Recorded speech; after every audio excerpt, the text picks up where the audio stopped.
سنتے سنتے نیم عالم آدھا مولوی بن جاتے تھے لوگ.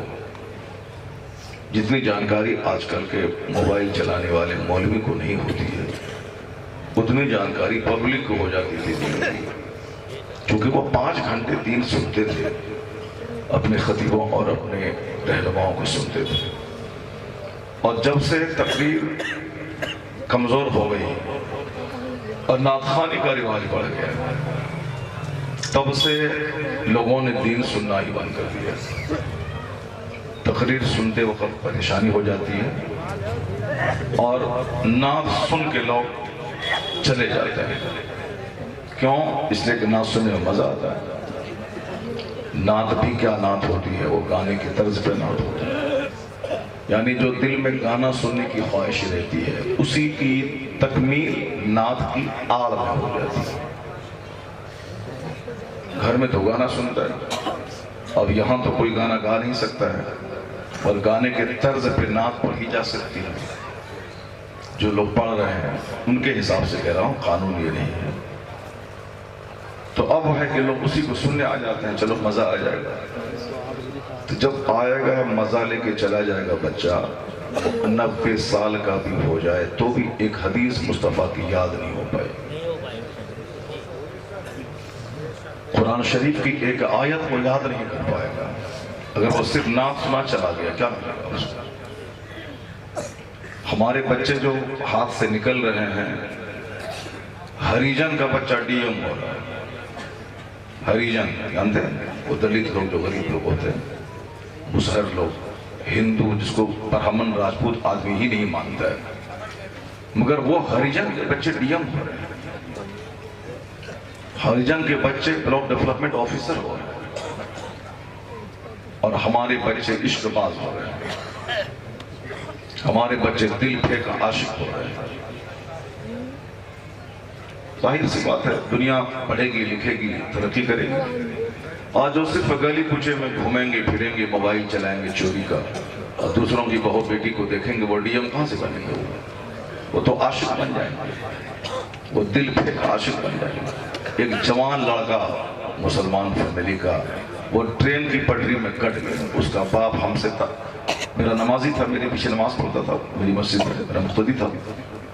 اس کا بیٹا بالکل خوبصورت، اسمارٹ، ہینڈسم، اتنا لمبا چوڑا، مگر وہ لڑکی کے چکر میں ٹرین کی پٹری میں کٹ گیا. اگر کوئی اس کو دیکھتا تو بہت دیر تک افسوس کرتا کہ اتنا خوبصورت اور تندرست اور ہیلدی نوجوان. کیونکہ وہ میرے پاس آیا تھا برہمن کی لڑکی کو لے کر کے کہ حضرت ہم اس سے شادی کرنا چاہتے ہیں، میرا باپ نہیں چاہتا ہے، آپ کچھ کر دیجیے. میں نے کہا ایک ہی راستہ ہے کہ یہ کلمہ پڑھ کے مسلمان ہو جائے، اور اس کے بعد تمہارے باپ ماں کو جب اطمینان ہو جائے کہ لڑکی مسلمان واقعی ہو چکی ہے پھر نکاح کر دیں گے، ہو جائے گا. کیا دقت، کیا پریشانی ہے؟ تم پڑھائی لکھائی کرو اپنا، باقی نکاح ہو جائے گا، اس میں کیا لگا ہوگا. مگر اس کو جلدی تھی کہ جلدی سے ابھی کلمہ پڑھے، فوری نکاح کر دیں، فوری ہم ان کے ساتھ میں رہیں. ان کے باپ نے کہا کہ ایسا نہیں ہوگا. لڑکی کو میں نے کلمہ پڑھایا، اسلام سمجھایا، لیکن نکاح اس وقت نہیں کروایا. تھوڑا سا اطمینان ہو جائے کہ یہ واقعی مسلمان بن کے رہے گی. ابھی تو خواہش کی آگ لگی ہوئی ہے، اسی لیے اس کو بجھانے کے لیے بے چین ہے کہ جلدی سے آگ وہ لگ بجھ جائے. اسی لیے وہ چاہتی ہے کہ جلدی سے فوری نکاح ہو جائے. لیکن باپ نے تھوڑی سی تاخیر کی تو اسی میں لڑکی کے والدین سنگاپور رہتے تھے. یہ چنئی کی کہانی ہے، مدراس کی. میں وہاں 2 سال نماز پڑھایا ہوں مسجد میں، اسی دوران کی بات ہے. اتنا خوبصورت نوجوان جو بہت اچھا پڑھتا لکھتا تھا، ہائی کلاس کا انجینئر بنتا. ابھی انجینئر لوگ 10-10 لاکھ روپے مہینہ کما رہے ہیں. ہمارے محلے کا ایک انجینئر ہے، وہ آگرہ میں رہتا ہے، کئی لاکھ روپے ماہانہ کماتا ہے. مسجدوں، مدرسوں، غریبوں، مسکینوں، معذوروں، بیماروں، سبوں کو پیسہ دیتا ہے. اپنا بھی شاندار گھر بناتا ہے، شاندار کار پہ چلتا ہے. مال رہے گا تب نہ آپ غریبوں کی خدمت کریں گے، مسجد میں دیں گے، مدرسہ میں دیں گے، اپنا کھائیں گے، دوسروں کو کھلائیں گے. مال نہیں رہے گا تو سوچیں گے کون سعودی عرب سے آیا اور صبح اس گھر میں پہنچ گئے، بیٹی کی شادی ہے چندہ دن. مال نہیں رہے گا تو آپ ذلیل ہو جائیں گے. دوسروں کے سامنے ہاتھ پھیلانا، مال رہے گا تو آپ سخی بن کے رہیں گے، اور مسجد کی تعمیر میں کتنی اے سی لگے گی؟ 10 میری طرف سے۔ مال رہے گا تب 10 اے سی لگوائیں گے، اس لیے مال ضروری، اب مال کمانے کے لیے محنت ضروری ہے۔ جو کتاب دیکھے گا وہ مفکر بنے گا، یم بنے گا۔ جو لڑکیوں کا چہرہ دیکھے گا وہ گلی پوچھے گا، عاشق بنے گا۔ سرکار تاج الشریعہ پڑھنے کے لیے گئے تھے مصر، 3 سال وہاں رہے، وہاں دریائے نیل تک نہیں دیکھا۔ اللہ سبحانہ۔ اگر ہمارا بچہ دلی کوئی پڑھنے جاتا ہے تو یونیورسٹی بعد میں جاتا ہے اور لال قلعہ پہلے دیکھنے جاتا ہے۔ اگر ہمارے بچے آگرہ جاتے ہیں تو وہ کالج بعد میں جاتا ہے، تاج محل پہلے دیکھتا ہے۔ مگر وہ تاج الشریعہ تھے جو 3 سال مصر میں رہے، قریب میں دریائے نیل، ہسٹوریکل ریور، جو ایتہاسک ندی ہے، ہندو مسلم ساری دنیا کے لوگ جانتے ہیں نیل ہسٹری میں، اینشینٹ ہسٹری، ماڈرن ہسٹری، اور اسلامی ہسٹری میں تو ہے یہ دریائے نیل، دریائے دجلہ، دریائے فرات، دریائے نیل۔ تو جانتے ہیں آپ، جیسے غیر مسلموں کے نزدیک گنگا جمنا وہ سب ایک محترم ہے اس کے نزدیک، اسی طرح پوری دنیا میں مسلمانوں کے نزدیک دریائے فرات کی ایک اہمیت ہے، دریائے دجلہ کی ایک عزت ہے، دریائے نیل سے ایک اسلامک کہانی ریلیٹڈ ہے۔ وہ دریائے نیل ہے کہاں؟ مصر۔ تو تاج الشریعہ 3 سال وہاں رہے، نیل نہیں دیکھا، صرف کتاب پہ نظر رکھی۔ روم، کلاس روم، ہاسٹل، مسجد، کتاب، 3 سال کوئی معمولی ٹائم نہیں ہوتا ہے۔ لیکن معلوم ہے جنہوں نے کتاب پہ نظر رکھی، فوکس کیا، تو پوری دنیا کی سب سے بڑی یونیورسٹی ہے ازہر، JNU دلی میں ہے، بھارت کی بڑی یونیورسٹی۔ علی گڑھ مسلم یونیورسٹی ہندوستان کی بڑی یونیورسٹی، مگر الجامعۃ الازہر پوری دنیا کی بڑی یونیورسٹی ہے، اور کئی لاکھ بچے پڑھتے ہیں، پوری دنیا کے بچے پڑھتے ہیں، اور وہاں پہ ہر فیکلٹیز ہے، 1000 سے زیادہ فیکلٹیز ہیں وہاں، انجینئرنگ، میڈیکل، ITI، یہ سب تو ہے ہی، باقی بے شمار شعبے جات ہیں، اور اسی میں ایک شعبہ عالمیت کا ہے، افتاء کا ہے، دعوت اور ارشاد کا ہے۔ آپ بیٹھ کے تقریر سنیے بھائی، یہاں سامنے بیٹھیے، سنیے ادھر، آپ سامنے بیٹھیے۔ ٹکا وغیرہ جو دینا ہو وہ سب مت نہ بھی دیے گا چلے گا، چونکہ ٹکا شاعر لوگوں کو دیا جاتا ہے، خطیب لوگوں کو کم ملتا ہے، تو وہ سب مت کیجیے، بس صرف گفتگو میری سن لیجیے، 1 گھنٹہ سن لیجیے، 1 گھنٹہ سنیے، اس کے بعد پھر آپ کی جو مرضی ہے وہ کرتے رہیے۔ ابھی مسلمانوں کی خوشی ختم ہو، جس کے سینے میں درد ہے وہ کھانے سے پہلے روتا ہے کہ کیسے ہم کھائیں۔ لاکھوں بچے ہمارے بغیر دانا کے، بغیر پانی کے، بغیر آکسیجن کے اس حالت میں جی رہے ہیں، رہ رہے ہیں غزہ کے اندر۔ نہیں، آج کچھ بھی اچھا نہیں لگتا ہے، وہاں کی کہانی سننے کے بعد کچھ اچھا نہیں لگتا ہے۔ جنگ ہو رہی تھی تب اسرائیل کا یہودی اگر ہیرو تھا تو حماس کے لوگوں سے لڑتا، جو اس پر راکٹ پھینکا تھا، اس کو یہ بچے کیا کرتے، ان کا قصور ہو گیا۔ مگر چونکہ یہودی آدمی ہی نہیں ہے، یہودی جانور ہے، یہودی جانور ہے، سور سے بدتر ہے، چونکہ نبیوں کو قتل کیا اس نے، ایک دن میں 45 نبیوں کو ذبح کر دیا یہودی ہے، اور ایک دن میں 140 ولیوں کو قتل کر دیا اس نے۔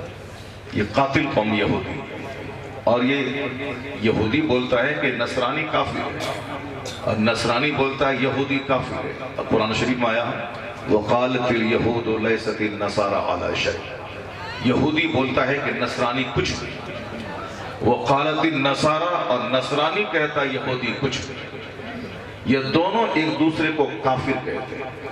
اور ہٹلر نے کئی لاکھ یہودیوں کو کاٹ دیا جیل میں، چونکہ ہٹلر اپنے آپ کو کرسچن کہتا تھا۔ یہ پورے 1400-1500 سال کے اندر میں یہی ہو رہا ہے، یہودی نصرانی کو کاٹتا ہے اور نصرانی یہودیوں کو کاٹتا ہے، اور ابھی مسلمانوں کے مقابلے میں یہ دونوں ایک ہو گئے ہیں، جو ایک دوسرے کو کافر کہتے ہیں، اور دونوں ہمارے مقابلے میں ایک ہو گئے ہیں۔ حضور نے 1400 سال پہلے کہا تھا کہ ایک وقت آئے گا کہ جس طرح دسترخوان بچھانے کے بعد لوگ ایک دوسرے کو آواز دیتے ہیں کہ آؤ اور کھانا کھاؤ، تو سارے لوگ دسترخوان پہ ٹوٹ پڑتے ہیں، اسی طرح دنیا کی ساری قومیں ایک دوسرے کو آواز دیں گی کہ آؤ مسلمان کو کھا جاؤ۔ ابو داؤد شریف کی روایت ہے، حضرت ثوبان اس کے راوی ہیں، جو 6 کتابیں 6 بکس جو قرآن کے بعد سب سے آتھینٹک ریلیبل بک ہیں، اس میں یہ حدیث پاک ہے۔ کیا کہا گیا کہ جس طرح دسترخوان پہ لوگ ٹوٹ پڑتے ہیں، اسی طرح دنیا کی ساری قومیں مسلمانوں پہ ٹوٹ پڑیں گی کھانے کے لیے۔ یہودی آواز دے گا نصرانی آؤ اسے کاٹ کے کھا جاؤ، نصرانی آواز دے گا مشرک آؤ اسے کھا جاؤ، غیر یہ مشرک آواز دیں گے بہت آؤ اس کو کھا جاؤ، یعنی سارے کافر کلو کفرت ملت واحدہ، یہ سارے کافر ایک ملت بن جائیں گے اور سب مسلمانوں کے خلاف برسر پیکار ہو جائیں گے۔ صحابہ نے پوچھا سرکار اس دن ہماری تعداد بہت کم ہوگی کیا؟ یہ سارے لوگ مجھ کو کھا جائیں گے، ہم لوگ تھوڑے رہیں گے؟ تو حضور نے کہا نہیں، اس دن تو تمہاری تعداد بہت ہوگی۔ صحابہ نے پوچھا من قلتن، کیا ہم مائنورٹی میں رہنے کی وجہ سے ہم کو یہ کھا جائیں گے؟ حضور نے کہا نہیں، اس دن تو ہماری تعداد بہت زیادہ ہوگی، تمہاری تعداد بہت زیادہ ہوگی۔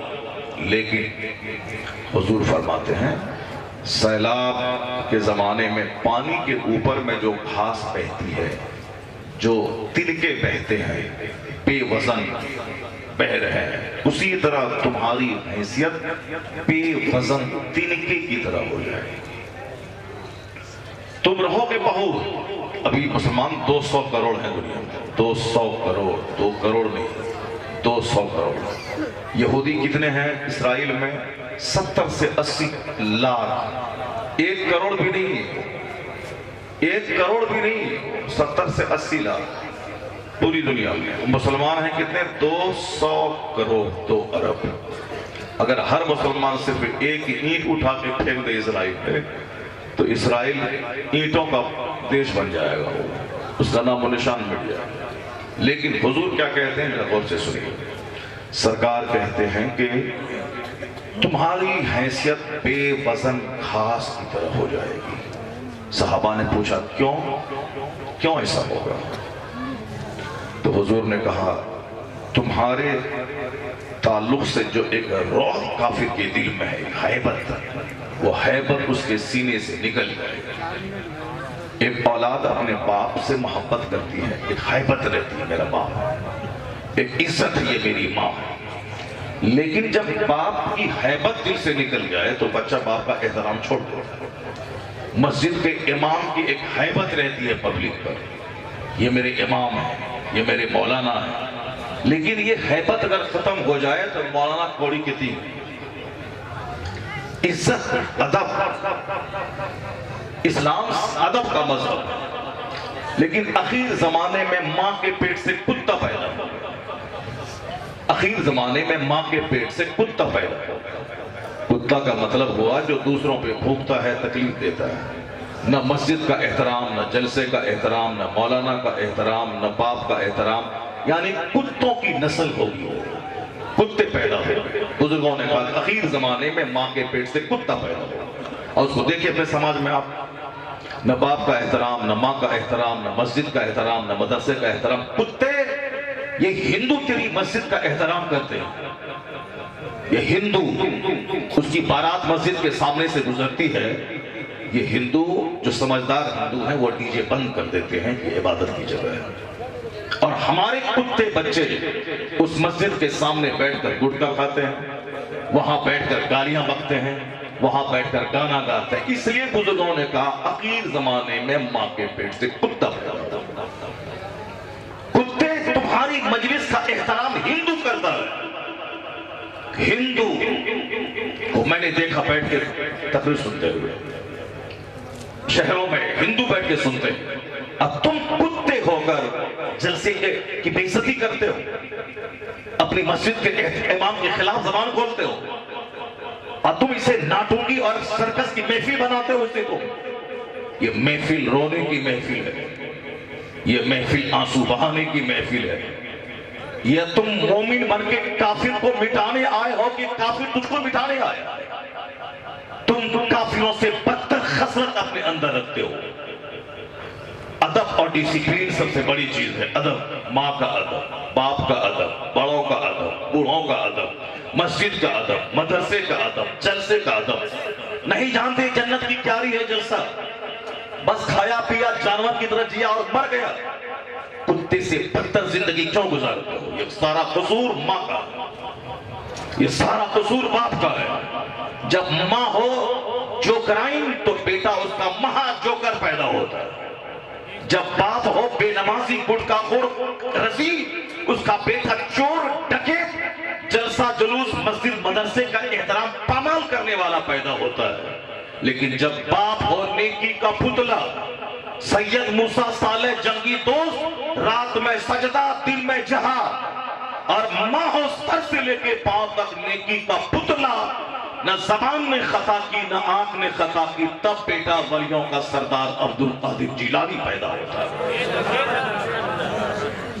اور جب باپ ہو گٹکا خور، ہمارے باپ تو اچھے تھے کہ آج آپ 100 لوگ نظر آ رہے ہیں جلسے میں، لیکن ابھی جو لکھیڑے کتے گٹکا خور گلیوں میں گھوم کر جو مسجد مدرسہ مولانا باپ ماں کو جوتا مارتے ہیں، ان کے بچے کتنے خبیث پیدا ہوں گے وہ تو 50 سال کے بعد پتہ چلے گا۔ وہ تو 50 سال کے بعد پتہ چلے گا کہ ان کتوں کے بچے مہا کتے پیدا ہوں گے۔ اس لیے کہ جب ماں کا احترام نہیں، باپ کا احترام نہیں، قرآن پاک کا احترام نہیں، تو کیا کرے گا تم؟ رامائن سنے گا، مہابھارت سنے گا، گیتا سنے گا، تم گانا سنے گا، کیا کرے گا؟ کتے کا پخانہ کھائے گا۔ جب غوث کا لنگر اچھا نہیں لگے گا تو پخانہ چاٹے گا، اور جب نیکوں کی محفل اچھی نہیں لگے گی تو جانوروں کے پاس جا کے ان کے گانے سننے ہوں گے، ان عورتوں کا لیڈ اور گوبر ان کے پخانے چاٹنا ہوگا اس کے پیچھے، جس طرح کتا پخانہ ڈھونڈتا ویسے ہمارے بچے دوسروں کی لڑکیوں کو ڈھونڈتے ہیں۔ ادب، ڈسپلین، احترام بہت بڑی چیز ہے، اور یہ آپ سب پہ لازم ہے کہ اپنے بچوں کو کیوں آپ پالتے ہیں، کیوں زمین کے لیے آپ مر رہے ہیں، کیوں مکان بنانے کے لیے جانور کی طرف سعودی عرب اور پوری دنیا میں ہاپر کرتے، اسی سانپ کو دودھ پلا پلا کے ناک بنانے کے لیے، جو کل آپ کو مارے گا، جو کل امام کو گالی دے گا، جو کل جلسے کو اجاڑے گا۔ اس ناک کو کیوں دودھ پلا کے پال رہے ہیں جو مرنے کے بعد آپ کی قبر پہ حاضر نہیں دے گا؟ ایک برہمن ابھی 1 مہینہ پہلے بولا تھا، برہمن ہندو، ہم لوگ اس طرح کی خطاب کرتے ہیں، وہ ہندو ہم سے کہہ رہا تھا کہ مولانا صاحب زندہ رہے تو 20 سال کے بعد دیکھیے گا کہ کوئی ماں بچے کو جنم نہیں دے گی۔ میں نے کہا کیوں؟ کہا ہمارا برہمن کتنا گورا نارا خوبصورت اور ہماری برادری کا سب سے سپیریئر برادری ہے برہمن، لیکن ایک ماں 1 سال تک 9 مہینے تک پیٹ میں بچے کو رکھتی اور 2 سال تک اپنا خون جگر دودھ پلاتی، اب 5-10 سال تک اس کے پخانہ پیشاب والے کپڑے کو دھوتی ہے، اور ایک لڑکی 12 سال کی وہ ایک چمار کے ساتھ بھاگتی، چمار کے ساتھ برہمن کی بھی۔ تو اب کیوں ایک ماں 1 سال تک پیٹ میں رکھے گی؟ کیوں ایک ماں 2 سال تک اپنا خون جگر پلائے گی؟ کیوں 5 سال تک پخانہ پیشاب کا کپڑا دھوئے گی؟ اسی لیے تاکہ جب یہ 12-13 سال کا ہو تو کسی چمار کے ساتھ بھاگ جائے، کسی ڈون کے ساتھ بھاگ جائے۔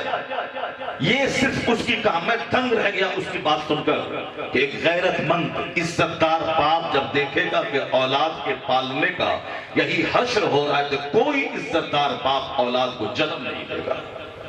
کون اپنے خاندان کی آبرو کو مٹی میں ملائے گا؟ کون اپنی ناک کٹوائے گا؟ پیدا اسی لیے کرتا ہے، ایک چھوٹا سا زخم یہاں نکل آئے، لگتا ہے کہ 10 کیجی کا بوجھ ہے، لیکن 4 کیجی کا بچہ جو پیٹ میں لے کے ایک ماں 9 مہینے تک پھرتی ہے، کیا لگتا ہوگا ان کو؟ پیدائش کے وقت میں جو درد کے جھٹکے ہوتے ہیں 100 تلوار کے مارنے کے برابر اس کے درد کے جھٹکے ہوتے ہیں، اور 2 سال تک 20-25 قطرے خون کا 1 قطرہ دودھ بنتا ہے، اور یہ دودھ جو 2 سال تک پلاتی اسی لیے تاکہ یہ بچے ماں کو تماچا مارے، یہ دوسری لڑکی کے ساتھ بھاگ جائیں، ماں باپ بھائی بہن خاندان سب کو بھول جائے۔ برہمن نے مجھ سے کہا کہ اگر زندہ رہے 30 سال تو دیکھ لیجئے گا لوگ اسی طرح سے بچے پیدا نہیں کریں گے جو حال بچوں کا آج ہو رہا ہے۔ اس کو دیکھ کر، اور یہ یورپ میں شروع ہو چکا ہے، وہ غیرت مند مسلمان جو وہاں جا کے بس گئے، یورپ میں گئے پیسہ کمانے کے لیے، امریکہ یورپ میں بس گئے، اب جب وہاں بچے پیدا ہوئے تو وہ بچے جوان ہونے کے بعد اب وہ نائٹ کلب جا رہے ہیں، وہ بچے ڈرگس کے عادی بن رہے ہیں، وہ بچے ان کا شرابی ہونا طے ہے، ان کے دوست یہودی نصرانی ہیں، اب وہ بچے ماں باپ کی بات نہیں مانتے، اسی کے ساتھ اسی کے مذہب میں رنگ گئے، تو اب وہاں پیدا ہونے کا مطلب یا تو وہ لوٹ کے پھر انڈیا آ جائے، اور اگر بے عزتی محسوس کرتا ہے کہ نہیں اب انڈیا میں کیا جائیں کیسے رہیں، وہاں گھر زمین مکان کچھ نہیں ہے، اب یہاں سب کچھ سیٹل ہے، تو اب ایک ہی راستہ ہے، بچہ پیدا کیا تو اس کا یہودی ہونا طے ہے، بچہ پیدا ہوا تو نصرانی ہونا طے ہے، تو اب غیرت مند مسلمان اب بچے پیدا ہی نہ کریں کہ بچہ پیدا ہوا کافر ہو جائے گا، چونکہ آس پاس میں جو ماحول ہے، جو سراؤنڈنگ ہے، وہ کافروں کی ہے، اس لیے زمین مکان دکان گاڑی جھگڑا کے پیچھے پاگل مت ہوئی، اپنی اسی بچے کے لیے زمین بچے کو دیں، مکان بچے کو دیں، گاڑی خرید کے بچے کو دیں، انجینئر ڈاکٹر بنائیں، اسی لیے نا تاکہ بچہ ہمارا نام اونچا کرے، بڑھاپے کا سہارا بنے، وہ تو کل آپ کو لات مارنے والا ہے، وہ کل تو اپنی ماں کو چھوڑ کے دوسروں کی ماں کے ساتھ بھاگنے والا ہے، وہ کل تو آپ کی عزت و آبرو مٹی میں ملانے والا ہے، کل کب پولیس آپ کے دروازے پہ آئے گی، وہ کل کہاں جائے گا، کب ڈکیتی کیس میں پھنسے گا، پولیس آپ کو اریسٹ کر کے لے جائے گی، تو پھر آپ کی عزت رہی سے ہی سب ختم ہو جائے گی، کیوں اس کو آپ سانپ کو دودھ پلاتے ہیں، ٹافی کھلاتے ہیں، اسی لیے تاکہ کل یہ لتم جتم کرے مجھ کو مارے نہیں، سب سے پہلا کام آج جب بچے بگڑنے لگے تب امریکہ کے لوگ کہتے ہیں گھر مکان نہیں، بچوں کو ڈسپلین سکھائیے، بچوں کو اخلاق سکھائیے، ایک اخلاق کی بات سکھا دیجئے، پیسہ کہاں سے کمانا ہے، کہاں خرچ کرنا، یہ ان کو سکھا دیجئے، پیسہ چھوڑ کے مت مریے، اگر پیسہ چھوڑ کے مرے تو آپ کے چھوڑے گے پیسے سے وہ شراب پی کے زندگی گزارے گا، وہ دوسروں کے چکر میں بھاگے گا، پیسہ چھوڑیے مت، اس کو ادب سکھائیے، ڈسپلین سکھائیے، وہ کہتے ہیں کہ ڈسپلین سکھاؤ گے تب ملک بچے گا، تب ڈسٹرکٹ بچے گا، ورنہ آفیسر کہاں سے لاؤ گے، ویگیانک کہاں سے لاؤ گے، سائنٹسٹ کہاں سے لاؤ گے، ہوائی جہاز جس نے دیا وہ اپنے دماغ کو جلایا تب اس کا فارمولہ آیا، کمپیوٹر جس نے دیا وہ دماغ جلایا تب کمپیوٹر کا فارمولہ آیا، موبائل جس نے دیا وہ 10 سال تنہائی میں دماغ جلایا تب یہ عجوبہ موبائل ہاتھ میں آیا ہے، ورنہ موبائل جو دنیا کو دینے والا ہے وہ اگر گٹکا کھاتا 24 گھنٹے چھوکری بازی کرتا، وہ صرف کھاتا پیتا پخانا کرتا، کیا موبائل دے پاتا؟ وہ نہیں دے پاتا، دماغ جلایا ہے، ریسرچ کیا ہے، پونڈرنگ کی ہے، میڈیٹیشن کیا ہے، انڈرسٹینڈنگ ڈیپ تھنکنگ سے کام لیا ہے، یعنی پاگل کی طرح مجنوں بن کے what is the earth, what is sky, زمین کیا ہے، آسمان کیا ہے، ماؤنٹین کیا ہے، اسٹارز کیا ہے، پلینٹس کیا ہے، فارسٹ کیا ہے، سوائل کیا ہے، غور و فکر کرنے کے بعد تب ایک نئی چیز وہ دریافت ڈسکور کرتے ہیں اور دنیا والوں کے سامنے لانچ کرتے ہیں، وہ تو مر گیا ہوائی جہاز دینے والا، لیکن آج 100 سال سے کروڑوں انسان اس ہوائی جہاز سے فائدہ اٹھا رہے ہیں، مر گیا ہوائی جہاز دینے والا، 10 سال دماغ جلایا، اگر یہ بچہ گٹکا خور ڈرگس کا عادی شرابی ہو جائے تو کون دماغ جلائے گا، کون ریسرچ کرے گا، کون غور و فکر کرے گا، کون 20 سال تک کتاب کا کیڑا بنے گا، اسٹڈی کرے گا، اور کون بینک سنبھالے گا، کون ڈسٹرکٹ سنبھالے گا؟ امریکہ کے لوگ کہتے ہیں یہ بچے کی بگڑنے کا انداز بتا رہا ہے کہ آنے والے وقت میں ایک کام کا آدمی نہیں ملے گا، اس لیے زمین مکان کچھ مت دو، اس سے پہلے ڈسپلین سکھاؤ، پہلے ایجوکیشن دو، علم سکھاؤ۔ اب ذرا آپ سے میں کہتا ہوں، ہمارے لچے لفنگے بچے جو فلم دیکھتا ہے عالم کی بات نہیں سنتا، جو ان جانوروں کو سنتا ہے موبائل میں اور قرآن نہیں سنتا، سن لے، یہ امریکہ کے یہودی آج کہتے ہیں کہ اپنے بچوں کو 1 کروڑ روپے دینے سے بہتر ہے کہ آپ اس کو ڈسپلین سکھائیے۔ ہندوستان کے مودی جی آج کہتے ہیں کہ ایم اے گریجویشن کرنے کے بعد پکوڑا بیچیے اور آپ ساتھ پانی پوری بیچیے، آپ جوتا سیئے، لیکن پڑھنے لکھنے کے پاس سیئے، کیونکہ پڑھے بے پڑھے میں زمین آسمان کا فرق ہوتا ہے۔ پڑھنے کا مطلب صرف نوکری نہیں ہے، غلامی کرنا، پڑھنے کا مطلب ہے سبھی بننا، سویلائزڈ بننا، مہذب بننا، اچھا انسان بننا، اور نہ کہ صرف نوکری کر کے پیسہ کما کے جانور کی طرح کھانا پینا اور پخانا کرنا اور مر جانا۔ مودی جی کہتے ہیں